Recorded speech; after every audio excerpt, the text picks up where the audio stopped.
Hello, I'm Colin Green, and you are listening to Spikepit. So I thought I'd come outside to record a bit. I'm taking a break from doing some work. It's early morning, beautiful day, and I want to sit out here and appreciate it. Also quite like these podcasts where you kind of getting your head straight, thinking a few ideas and getting them down in audio. I've talked about it before, and many of the folks I listen to do a similar thing, and I think it works. So if I think it works, that's good enough. Anyway, reminiscing. I was reminiscing on Dragon magazine, and I thought it's been a long time since I looked at Dragon Plus, the digital offering of, well, what was once a awesome magazine back in the day, hard copy. Used to look forward to it. So at one stage I was subscribed and it used to drop through the door, but initially I used to kind of hunt it down and buy individual copies. And I was thinking I quite miss something like that, but my problem is I just keep it all. It becomes clutter, and then I feel the need to get rid of it. So it's probably best the way it is now. And I'm increasingly, especially with the advance of technology now and the convenience of being able to access content digitally as the devices become faster, it just seems less of a disconnect for me now, the whole digital thing. Maybe I'm just getting used to it. But content-wise, Dragon Plus is, well, calling it Dragon at all, it is a bit of a joke. But I do find it does have some nice content. You do have to wade through all the kind of I was going to say covert advertising, but it's hardly covert. It is blatant sales, and that's fair enough. But I did notice that they had an article. I think it might have been in issue 37. I don't know. I've just pulled that number off the top of my head. But they were talking about their product, Mysteries at Candlekeep, and they'd evidently run a competition where readers or fans had offered up their own ideas for various different books and ancient tomes, and I would basically, because I can't remember, I would point you in the direction of those. One of them was a book, some kind of, it's a round book. So there's an image of each book and it explains what's happening. One of them was, I remember, a round book that was all about scribing portals and magic circles. It went into more detail, obviously. What else was there? There was some kind of infernal... Oh no, there was a book that removes... A book of curses that if you've got a curse, you open the book, you make a DC 18 wisdom check, and if you fail, you have a curse removed from you if you've got a curse, and it goes into the book. So that could be a character with a curse on them or a cursed item. And then conversely, if you open the book and you're not cursed in any way, you potentially gain a curse from the book. I thought it's a pretty interesting idea. And I'm thinking, if I recall rightly, perhaps 6 to 8 of these different books. I like books in my game. Kind of, I don't know if it's the gamer in me. I mean, I like libraries, but an RPG game, well, it would be ironic if you know, your average RPG player with all their books didn't include a bunch of books in their adventures as well. I mean, I don't know. The thought of that just amuses me a little bit. Maybe I need to get more sleep. Also, what I found really encouraging was an article explaining how the Scout movement is in the UK in particular. This isn't a UK article, relates to the Scouts specifically in the UK. Their entertainer badge now, they've done a tie-in with Dungeons and Dragons.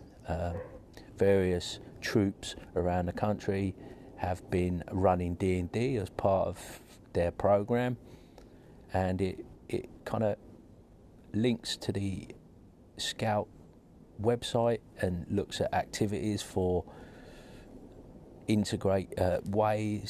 activities that you can bring into your like Scout meetings, and ways that you can make it appeal to a wider audience, stuff like that. And it's just, I don't know, I just enjoy seeing the hobby gaining some more widespread support. And I don't think this is a first.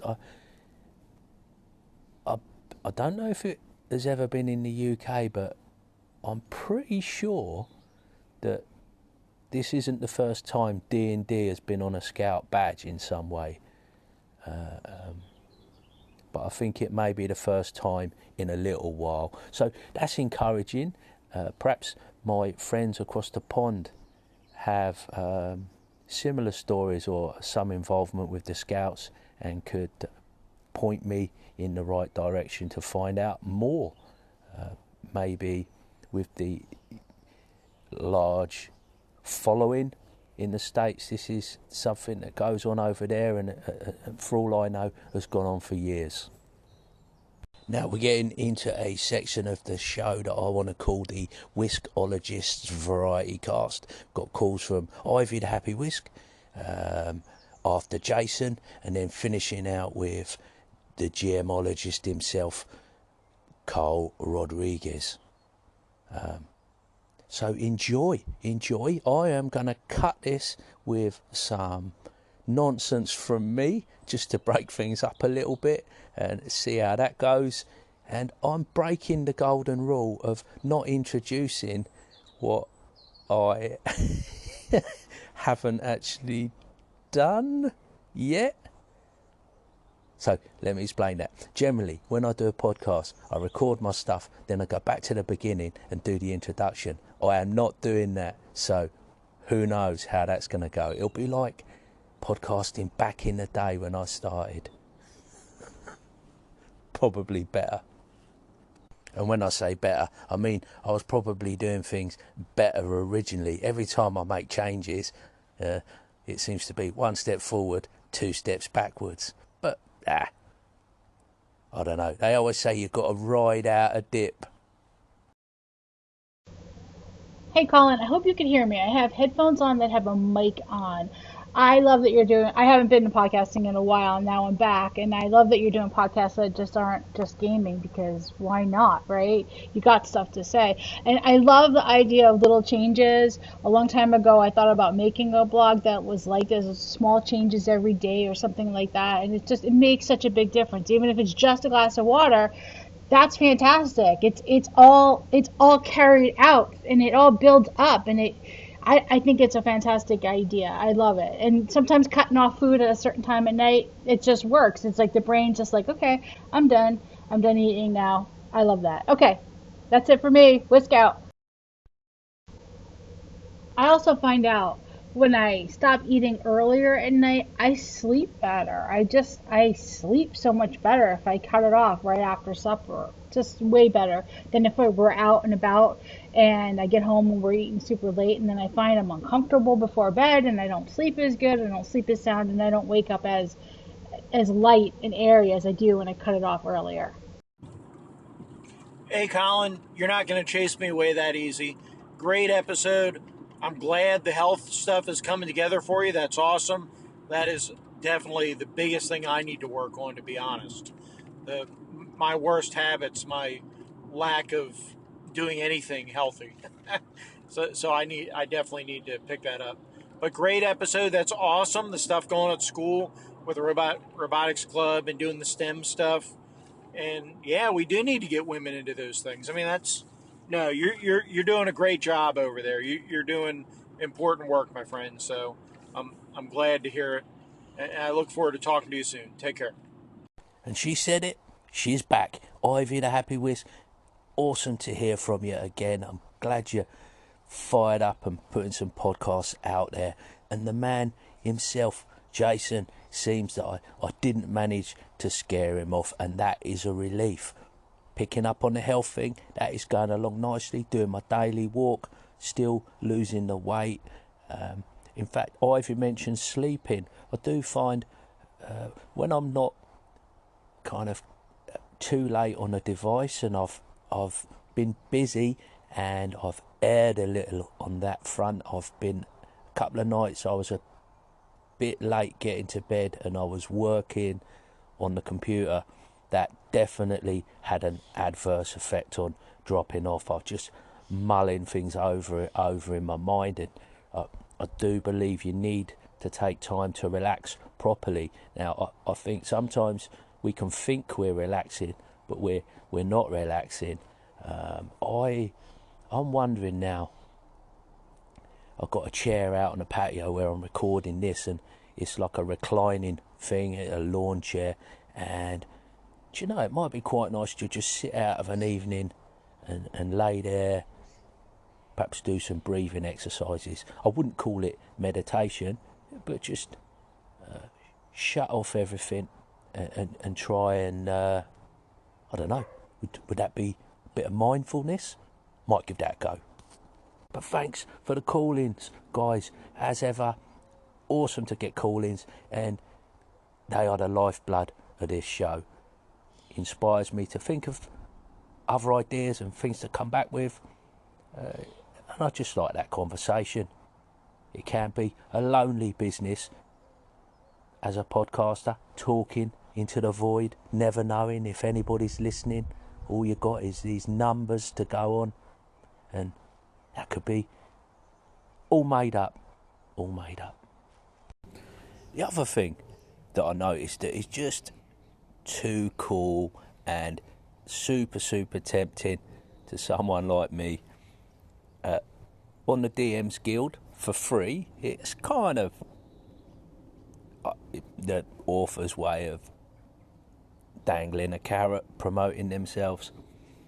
They put out a free adventure, and it's all around the theme of that Scooby-Doo vibe.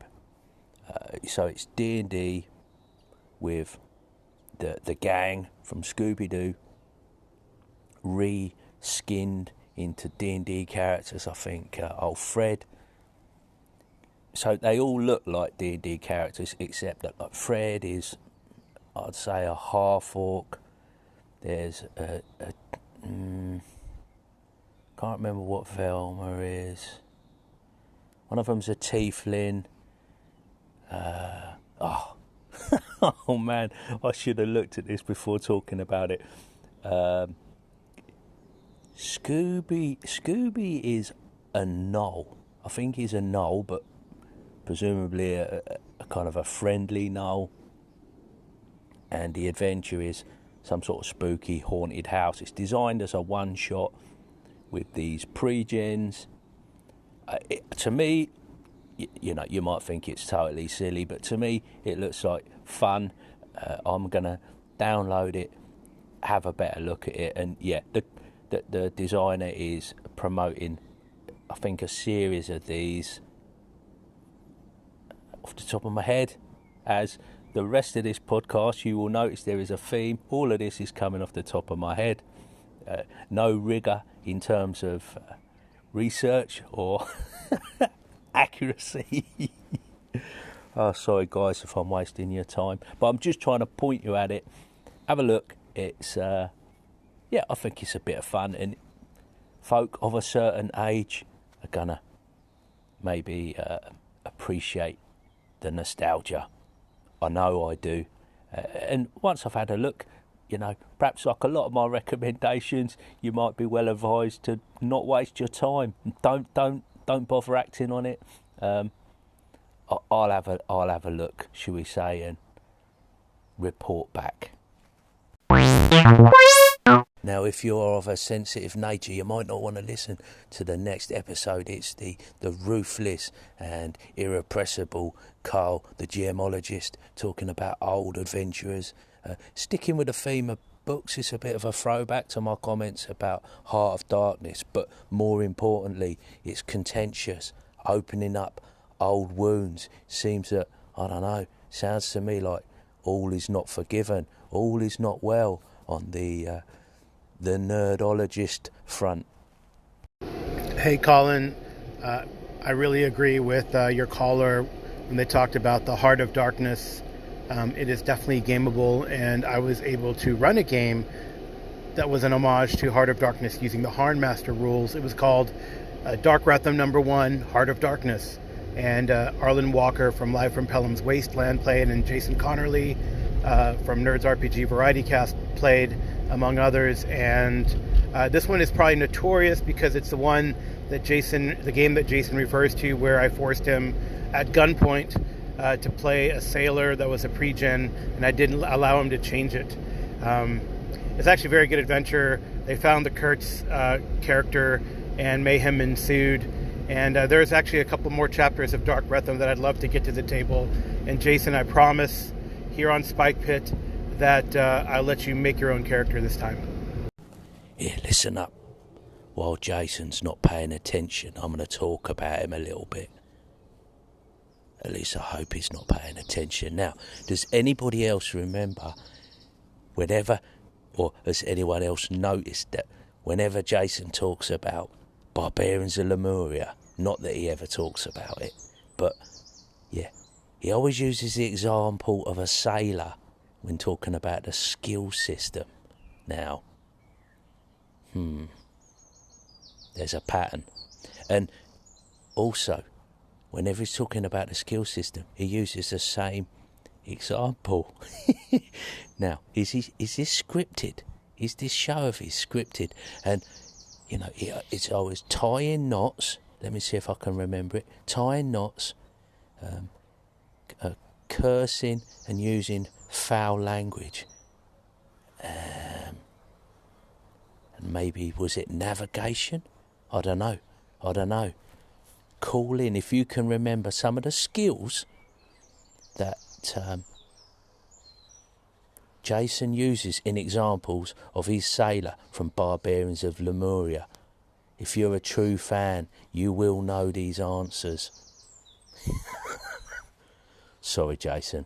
I feel like I know you're listening. I'm just, what is it? Taking the piss? Because I wouldn't do anything cruder than that. FYI, I don't know how many of you read ebooks or download their stuff using a Kindle. As I say, I don't want to bang on about it, but in an attempt to reduce my clutter and make things a little bit more accessible whilst I'm on the move, I'm switching over to a lot of electronic media.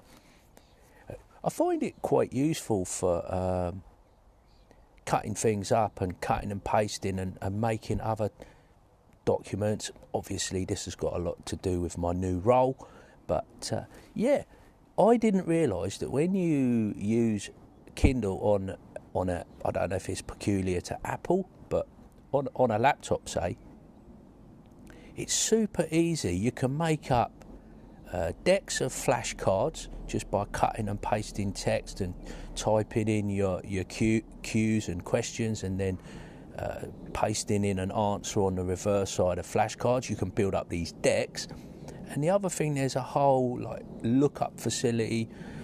So you right click, it takes you into a search, or you can you've got a direct link to Wikipedia, and you've got this facility to make notes, highlight the text, organise that, colour code it, So if you're like studying your books and you want an organised approach, I'm blown away by this. I'm going to be trying it out a little bit, and I'm going to bounce it past my students and colleagues and see, is this another one of those things where Colin is just late to the party? Do you know what? I think we all know the answer to that.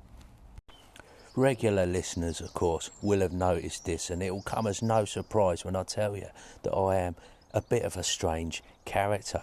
I call myself Conflicted Colin, and whilst I'm late to the party on a lot of things, sometimes I'm almost an early adopter, and I'm finding this with ed tech, bringing technology into the classroom. Certainly I'm not the first, but being a new teacher, it's quite easy for me to adopt new ideas. I'm not set in my ways, and some of the stuff that I feel is a no-brainer comes as a real shock to some of the folks I'm working with. Just some of the ways I use my Google Calendar and stuff like that, but I won't bore you with the details. Karl is picking up on something I mentioned. I was talking about using Kahoot and quizzes and spreadsheets, Google Slides, stuff like that in our RPGs. And there was a question Jason raised, is there this kind of jarring thing that goes on, this break in the immersion that goes on? It's a conversation he's been having himself on a slightly sort of different theme, talking about particularly VTTs, and that's not what I'm describing here. VTTs, a totally different subject, and if you want to hear more of that, I would urge you to go and have a listen to Jason and his callers on Nerds RPG Variety Cast. Of course, you're already listening. I'm therefore wasting my breath at this point, and I should probably get on to Karl's calling. But the point I think he's making is super valid, and I want to say it's backed up by neuroscience, or would it be cognitive psychology? I put my hands up. The differences are a little bit wasted on me at times. I believe one's more to do with the mechanics of your brain, and then the cognitive psychology is, like I said, don't know. I'll go away, do my homework. I'll get back to you on that one. But it's interesting because the physical nature of writing, interacting with the paper, the character sheet, maybe there's less cognitive overload, and I don't know, it's simple. You pick up a pencil, you've been doing it with years, you write on a piece of paper. The minute you add more into that, is there a risk that you're going to derail yourself? I don't know, but listen to Karl. It's an interesting point, and something perhaps we should all consider when playing our game. So I'll keep an open mind. I'll try out the technology, but sometimes it is a simple matter of the old ways are understood, they're accessible, and what is the old adage? Keep it simple, stupid. It's KISS once again. Take it away, Karl. I have rambled on way too long. I'm boring myself. Hey, Colin, here's an interesting observation about immersion at the table with electronics. I don't know, it is anecdotal, but it is kind of a little experiment. So I feel like I notice when players bring their iPads or computers to have their character on the screen, that they're less involved or immersed compared to when they have like a paper copy.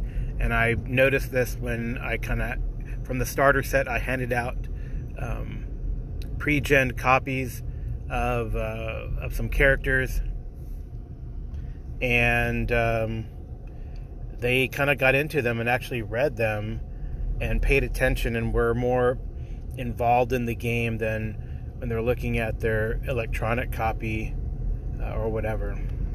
Oh yeah, guys, there's this thing called Tinternet. Any questions you got, you like type them on this thingy and push a button, and then in no time at all, the blink of an eye, all this stuff appears on this kind of shiny window thing that lights up. Wow, it's crazy, it is.